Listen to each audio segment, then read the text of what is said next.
नमस्कार साथियों, स्वागत है आपका हमारे इस यूट्यूब चैनल पर। जैसा कि आप लोगों को पता है, मिल्कीपुर की जो विधानसभा जो सीट बची हुई है, यहीं पर विधानसभा उपचुनाव होने जा रहा है, जिसके लिए समाजवादी पार्टी के मुखिया अखिलेश यादव जो है लगातार पीडीए की रणनीति पे काम कर रहे हैं। लगातार पिछड़ा, दलित, अल्पसंख्यक आदि आबादी को एकमुश्त करते हुए अखिलेश यादव जो है मिल्कीपुर की विधानसभा उपचुनाव पर जीत दर्ज करने के लिए जमीनी स्तर पर कार्य कर रहे हैं। लगातार समीकरणों का जो खेल है उस खेल को बैठा रहे हैं और लगातार सपा मुखिया अखिलेश यादव जो हैं विधानसभा उपचुनाव में, जहां पर 9 सीटों पर उपचुनाव से कुछ समय पहले हुआ था, जिसमें से समाजवादी पार्टी के खाते की 4 सीटें थीं,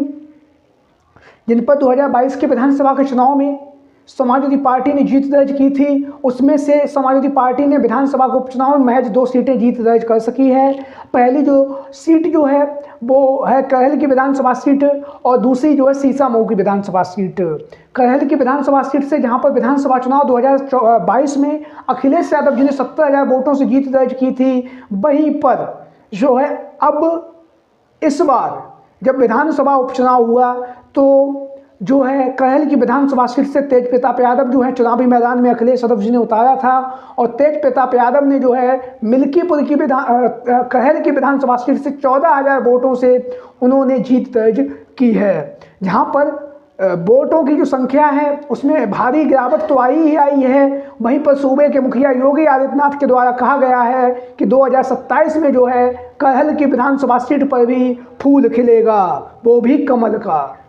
अगली जो सीट है वो है सीसामऊ की विधानसभा सीट। सीसामऊ की विधानसभा सीट पर इरफान सोलंकी की सदस्यता खत्म हुई, एक केस में 7 साल की सजा सुनाई गई। उसके बाद जो है सीसामऊ की जो विधानसभा सीट है, यहाँ पर विधानसभा का उपचुनाव हुआ और यहाँ से इरफान सोलंकी की जो पत्नी है नसीम सोलंकी चुनावी मैदान में उतरी और नसीम सोलंकी ने चुनावी मैदान में उतरकर 8,000 से जीत दर्ज की है। तो वहीं पर सीसामऊ की विधानसभा सीट और कहल की विधानसभा सीट पर समाजवादी पार्टी ने जीत दर्ज की है। वहीं पर उसके कोटे की जो 2 सीटें थीं, कटहरी की सीट और कुंदरकी की सीट, कुंदरकी की सीट पर समाजवादी पार्टी को करारी हार का सामना करना पड़ा है, जिसमें कहीं ना कहीं अखिलेश यादव जी के द्वारा जो है लगातार जो है सरकार पर और पुलिस प्रशासन पर कुंदरकी की विधानसभा सीट पर जिस तरह से चुनावी नतीजे सामने आए हैं उस पर अखिलेश यादव जी ने अपनी गुस्सा भी व्यक्त की है, अपनी प्रतिक्रिया भी दी है। वहीं पर कटहरी की विधानसभा सीट की बात करें तो यहाँ से समाजवादी पार्टी ने, जहाँ पर लालजी वर्मा जी ने 2022 के विधानसभा के चुनाव में शानदार जीत दर्ज की थी, वहीं पर विधानसभा के उपचुनाव में कटहरी की विधानसभा सीट से शोभावती वर्मा को करारी हार का सामना करना पड़ा है। उसका एक कारण यहाँ पर अखिलेश यादव जी के द्वारा जो है प्रत्याशी के चयन को सही न माना जा रहा है, क्योंकि यहाँ से जो है भीम निषाद लगातार जमीनी स्तर पर कार्य कर रहे थे। दावा ये भी किया जा रहा है कि अखिलेश यादव जी ने जो है भीम निषाद को कहा था, जब उनका सुल्तानपुर की लोकसभा सीट से टिकट काटा था, तब कहा था कि आप जो है कटहरी की विधानसभा सीट से हम आपको चुनावी मैदान में उतारेंगे। लेकिन अंतिम समय पर अखिलेश यादव जी ने वहाँ से शोभावती वर्मा, जो लालजी वर्मा जी की पत्नी है, उन्हें चुनावी मैदान में उतारा, जिसका कहीं ना कहीं जो है प्रभाव समाजवादी पार्टी के ऊपर पड़ा भी है। वहीं पर जो कटहरी की विधानसभा सीट है, निषाद बाहुल्य सीट है, निषाद समाज जिस जिधर वोट देता है वही प्रत्याशी यहाँ जीत जाता है और यहाँ से भारतीय जनता पार्टी की तरफ से धर्मराज निषाद को चुनावी मैदान में उतारा गया। वहीं पर धर्मराज निषाद जो है कटहरी की विधानसभा सीट पर जीत दर्ज कर विधायक बन चुके हैं। तो लगातार परिवारवाद का जो आरोप है वो अखिलेश यादव जी के ऊपर भारतीय जनता पार्टी ने विधानसभा के उपचुनाव में लगाया, जिसका जो फायदा है उसे कटहरी की विधानसभा सीट पर देखने के लिए मिला। और जो मंजवा की विधानसभा सीट थी, यहाँ पर भी अखिलेश यादव जी को जो है कहीं ना कहीं परिवारवाद के आरोप जो है भारतीय जनता पार्टी ने लगाए हैं और दोनों ही सीटों पर जो है भारतीय जनता पार्टी ने शानदार जीत दर्ज की है। जहां पर मंजवा की विधानसभा सीट से अखिलेश यादव जी के द्वारा जो है डॉक्टर ज्योति बिंद को चुनावी मैदान में उतारा गया, जो रमेश चंद्र बिंद की पुत्री हैं, जिन्होंने लोकसभा का चुनाव जो है समाजवादी पार्टी के साथ मिलकर, इंडिया गठबंधन के साथ मिलकर 2024 का लड़ा था। वहीं पर परिवारवाद के आरोप के होने के नाते अब जो है मिल्कीपुर की जो विधानसभा सीट है उस पर भारतीय जनता पार्टी ने अभी तक प्रत्याशी के नाम का ऐलान नहीं किया है, लेकिन समाजवादी पार्टी की तरफ से यहाँ से हम आपको बताते चलें, अजीत प्रसाद पासी जो अयोध्या के सांसद अवधेश प्रसाद पासी के पुत्र हैं। हालांकि राजनीति में उनका इतना अच्छा प्रदर्शन नहीं रहा है, अभी तक वो किसी भी राजनीतिक जो पद है उस पद पर नहीं रहे हैं, और दावा ये भी किया जा रहा है कि अजीत प्रसाद पासी ने अभी तक कोई भी चुनाव नहीं जीत सके हैं। तो ऐसी स्थिति में अवधेश प्रसाद पासी की परंपरागत जो सीट है मिल्कीपुर की विधानसभा सीट, जहाँ से अवधेश प्रसाद पासी ने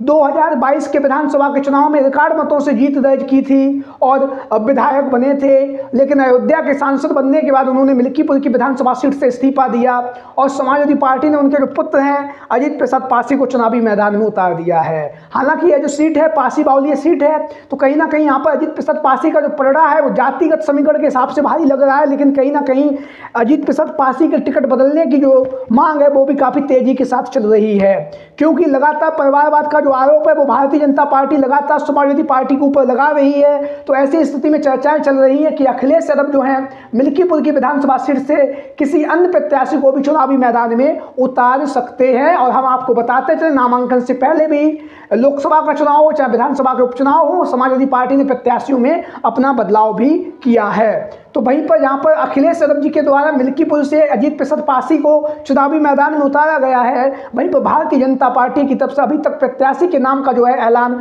नहीं हुआ है। हालांकि यहाँ से भारतीय जनता पार्टी की तरफ से अनेक दावेदार जो है टिकट की दावेदारी कर रहे हैं, जिसमें से पहला जो नाम है वो है चंद्रभानु पासवान जिला पंचायत सदस्य हैं, लगातार जो है टिकट की दावेदारी कर रहे हैं, लगातार मिल्कीपुर की विधानसभा सीट पर लोगों से जनता से मिल रहे हैं, लगातार जो है भारतीय जनता पार्टी का प्रचार और प्रसार कर रहे हैं। वहीं पर महिला प्रत्याशी के तौर पर इनकी जो पत्नी है कंचन पासवान, उनके नाम की चर्चाएं काफ़ी तेजी के साथ चल रही हैं और दावा ये किया जा रहा है भारतीय जनता पार्टी महिलाओं को बराबरी का हक देने के लिए और समाजवादी पार्टी को जवाब देने के लिए यहाँ से जो है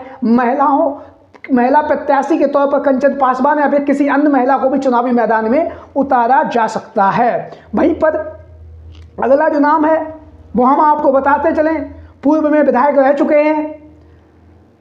जिन्हें आप सभी लोग अच्छे से जानते ही हैं, बाबा गोरखनाथ।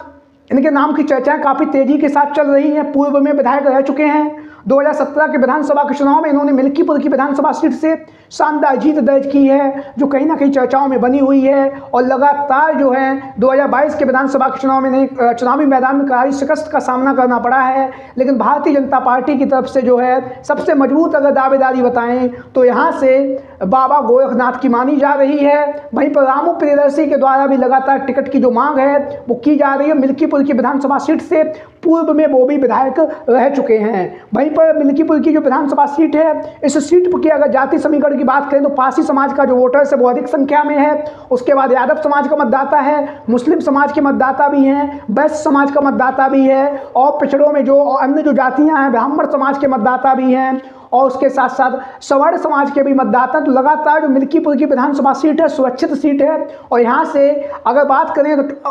टोटल बात करें तो यहाँ से ये पीढ़ी बाहुल्य सीट है, पिछड़ा, दलित, अल्पसंख्यक और आदि आबादी, इन सभी का मिला के जो है मिल्कीपुर की विधानसभा सीट बनी हुई है। आप लोगों की क्या राय है? मिल्कीपुर की विधानसभा सीट से भारतीय जनता पार्टी की तरफ से किसको चुनावी मैदान में उतारा जाना चाहिए और वहीं पर समाजवादी पार्टी की तरफ से क्या अजीत प्रसाद पासी के टिकट में बदलाव करके किसी अन्य चेहरे को चुनावी मैदान में उतारा जाए या फिर जो है मिल्कीपुर की विधानसभा सीट से अजीत प्रसाद के ही चेहरे पर समाजवादी पार्टी को चुनाव लड़ना चाहिए? अगर आप लोग अयोध्या या मिल्कीपुर की विधानसभा के आसपास के लोग हैं तो आप लोग कमेंट बॉक्स में अपने नाम जरूर बताएं और कमेंट में अपनी राय भी दे सकते हैं। उसके साथ ही साथ आप लोगों की क्या राय है मिल्कीपुर की विधानसभा सीट को लेकर, जहां पर उपचुनाव होने जा रहा है, कौन सी पार्टी जीतने जा रही है? आप लोगों की जो भी राय हो, जो भी विचार हो, कमेंट बॉक्स में बताएं। जय हिंद, जय भारत।